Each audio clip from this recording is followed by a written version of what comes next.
نحمدہ ونصلی علی رسولہ الکریم۔ حضرات محترم، غالب امکان یہی ہے کہ آج اس سال کے رمضان کا آخری روزہ ہوگا۔ زندگی رہی تو اگلے برس ملاقات ہوگی، نہ رہی تو دعا کر دیجیے گا، اللہ پاک مغفرت فرما دے گا۔ میرے محترم دوستو، نماز ہو، حج ہو، روزہ ہو، زکوٰۃ ہو، عبادات ہو، معاملات ہوں، ان سب کا مقصد یہ ہے کہ ہمارا اپنے اللہ سے تعلق پیدا ہو جائے۔ وہ مالک ہے، خالق ہے، رازق ہے، جس نے بنایا ہے، جس نے بھیجا ہے، اسی کی طرف واپس لوٹنا ہے۔ تو جانے سے پہلے اس سے ایک تعلق پیدا ہو جائے، ایسا تعلق پیدا ہو جائے کہ ہم بغیر حساب کتاب کے جنت میں داخل ہو جائیں۔ رمضان کا مقصد بھی یہی ہے۔ اگر وہ تعلق پیدا نہ ہوا تو اس کا مطلب ہے کہ رمضان کا مقصد پورا نہ ہوا۔ اس تعلق کے پیدا کرنے میں ایک بہت بڑا ایک طریقہ جو ہے وہ اللہ کی یاد ہے، اللہ کا ذکر ہے۔ قرآن مجید نے کہا کہ نماز بھی ہم نے اسی لیے بھیجی ہے، اقیم الصلاۃ لذکری، کہ نماز کو میری یاد کے لیے پڑھو، میرا ذکر تمہارے اندر تازہ ہوتا رہے۔ میں نے دل چاہا کہ آج آخری دن پورے قرآن و حدیث کا آپ کو نچوڑ پیش کر دوں 1-2 منٹ میں، کہ اگر کوئی انسان یہ چاہے کہ اس کی زندگی میں ذکر آ جائے اور وہ اللہ کی یاد اس کے دل میں بس جائے، تو پورے قرآن اور حدیث کا خلاصہ 6 طرح کے ذکر کے اندر ہے۔ یہ 6 طرح کے ذکر اگر آپ اپنی زندگی میں لے آئیں تو انشاءاللہ 24 گھنٹے اللہ آپ کے ساتھ ہوگا اور اللہ کی یاد آپ کے ساتھ ہوگی۔ ان میں سب سے اور پھر مزے کی بات یہ ہے کہ ان ذکر اذکار کے کرنے میں کسی کی اجازت کی ضرورت نہیں، کیونکہ اللہ کے رسول نے اجازت دی ہے۔ یہ بھی ہمارے یہاں ایک ڈرامہ ہے کہ جی فلاں کی اجازت لے لو، فلاں کی اجازت لے لو۔ جب اللہ کی اجازت ہے، اللہ کے رسول کی اجازت ہے، تو میں اور تم کون ہوتے ہو اجازت دینے والے؟ کسی کی اجازت کی ضرورت نہیں۔ ان 6 کے 6 ذکروں کے اندر پیچھے اللہ کے رسول کی اجازت موجود ہے۔ سب سے پہلا ذکر جو ہے جس کو ہمیں اپنی زندگی میں معمول بنانا چاہیے وہ ہے درود شریف، کیونکہ قرآن مجید اس پر گواہ ہے، ان اللہ و ملائکتہ یصلون علی النبی یا ایھا الذین آمنوا صلوا علیہ وسلموا تسلیما، حکم ہے۔ تو جو اس حکم کو پورا کرے گا تو اللہ کا ذکر جو ہے، اللہ کی یاد، اللہ کا تعلق اس کے ساتھ ہمیشہ رہے گا۔ پھر اللہ کا وعدہ ہے، فاذکرونی اذکرکم، مجھے یاد کرو میں تمہیں یاد کروں گا۔ یعنی اس کا یہ وعدہ ہے، مجھے یاد کرو میں اسے تمہیں یاد کروں گا۔ اسے درود شریف کو جتنا بھی آپ معمول بنا لیں اتنا ہی کم ہے۔ بلکہ ایک صحابی نے کہا کہ یا رسول اللہ صلی اللہ علیہ وسلم، اگر میں سارا وقت ہی درود شریف پڑھتا رہوں تو میرے آقا نے فرمایا کہ تیرے سارے مسئلوں کے لیے کافی ہو جائے گا۔ اور دوسرا اہم ترین ذکر جو ہے وہ استغفار ہے۔ اس کے پیچھے بھی قرآن کی مہر موجود ہے، وَقُلْتُ اسْتَغْفِرُوا رَبَّكُمْ إِنَّهُ كَانَ غَفَّارًا يُرْسِلِ السَّمَاءَ عَلَيْكُمْ مِدْرَارًا وَيُمْدِدْكُمْ بِأَمْوَالٍ وَبَنِينَ وَيَجْعَلْ لَكُمْ جَنَّاتٍ وَيَجْعَلْ لَكُمْ أَنْهَارًا۔ یہ پورا وعدہ ہے اللہ سورہ نوح کے اندر کہ ہم تمہارے لیے آسمانوں کے دروازے کھول دیں گے، ہم تمہارے لیے نعمتوں کی بارش کر دیں گے، باغات اور نہریں تمہارے لیے بہا دیں گے۔ تو یہ ذکر بھی اپنی زندگی میں ہم معمول بنا لیں۔ سب سے پہلا درود شریف اور دوسرا استغفار۔ تیسرا ایک بڑا اہم ذکر ہے، وہ ہے لا حول ولا قوت الا باللہ العلی العظیم۔ یہ ذکر اصل میں اللہ کی عظمتوں کا اعتراف ہے کہ یا اللہ میں کچھ بھی نہیں کر سکتا، نیکی بھی نہیں کر سکتا اور بدی سے بھی نہیں بچ سکتا سوائے تیری ہی دی ہوئی قوت سے۔ تو انسان کہتے ہیں کوٹ، یہ بال کو اللہ کے کورٹ میں ڈال دینا کہ یا اللہ تو ہی کروائے گا تو کریں گے، لا حول ولا قوت الا باللہ العلی العظیم۔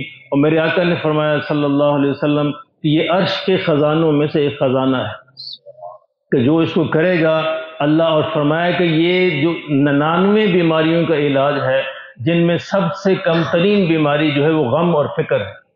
غم اور فکر کسے نہیں ہوتا؟ تو اللہ کے رسول کی بات پر یقین کرتے ہوئے اس کو اپنائیے، انشاءاللہ اللہ ہر غم اور فکر سے نجات دیں گے۔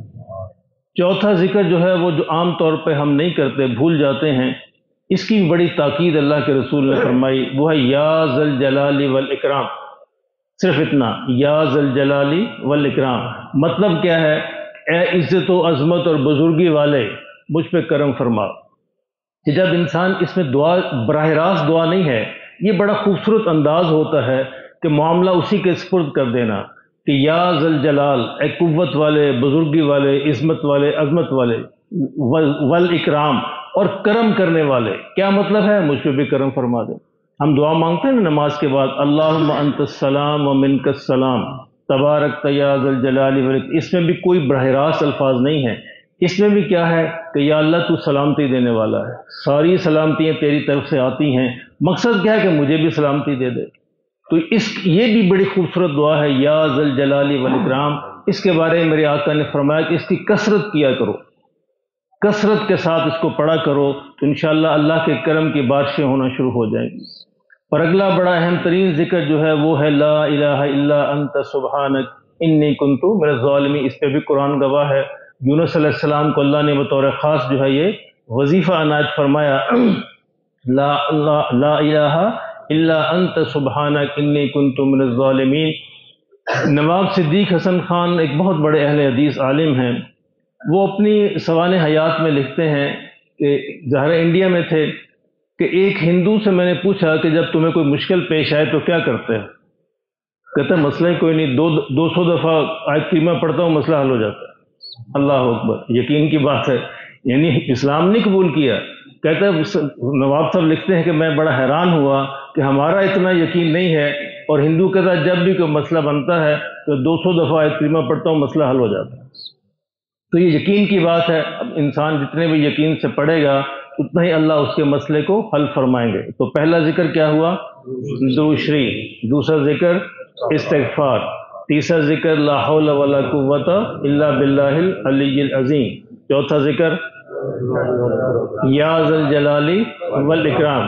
پانچواں ذکر لا الہ الا انت سبحانک انی کنت من الظالمین. اور چھٹا ذکر یہ اب یعنی جتنا بھی اب قرآن و حدیث پڑھ لیں سارے کے سارے ذکر ان کے اندر موجود ہیں. یہ 6 قسمیں. اور آخری ذکر ہے سبحان اللہ والحمد للہ ولا الہ الا اللہ واللہ اکبر. سبحان اللہ والحمد للہ ولا الہ الا اللہ واللہ اکبر.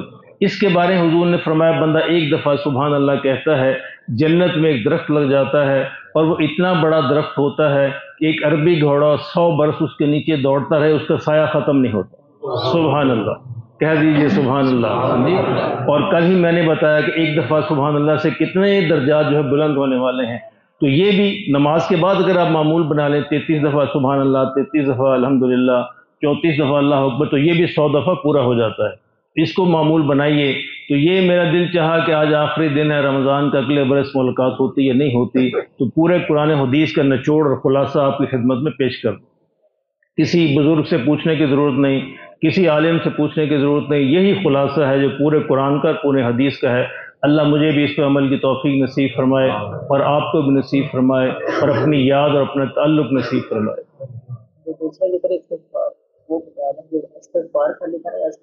اس میں غلط فہمی ہے. بعض لوگ کہتے ہیں استغفار استغفار، یہ ذکر نہیں ہے. اس میں آپ نے پورا پڑھنا، یا پڑھنا استغفر، کم از کم یہ استغفر اللہ، یہ کم از کم ہے. استغفر اللہ ربی من کل ذنب واتوب الیہ، یہ پڑھ لیجئے.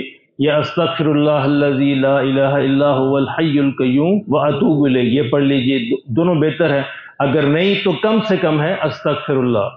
اسی طرح درود پاک میں کم سے کم ہے صلی اللہ علیہ وسلم، یہ کم سے کم ہے صلی اللہ علیہ وسلم. زیادہ بڑھائیں بڑی عنایت ہے. بڑی سب سے بہترین تو وہ درود ہے جو ہم نماز میں پڑھتے ہیں، یہ سب سے افضل ہے.